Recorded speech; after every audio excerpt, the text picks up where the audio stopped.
মানুষের কাছে বলবো যে একটি সরকার এতগুলো মানুষ কেন জেলে, এত মন্ত্রী, এত আমলা, এত শিক্ষাবিদ এবং একটা শাসক দলের অনেক পদাধিকারী কর্মীও রয়েছে, এত স্ক্যাম কেন, নিয়োগ দুর্নীতি কেন?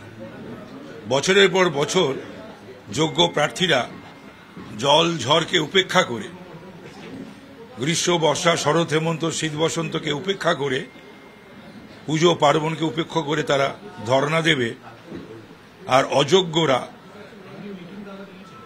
যাদের সেখানে পৌঁছানোরই কোন যোগ্যতা নেই, যাওয়ার যোগ্যতা নেই, তারা অর্থের বিনিময়ে চাকরি পাবে। এবং এই দুর্নীতির ঘুঘুর বাসা, সেটাকে ভাঙতে হবে। মানুষও সেটা চায়। তারপরে সন্দেশখালী, তারপরে বকটুই, তারপরে গার্ডেন রিচ।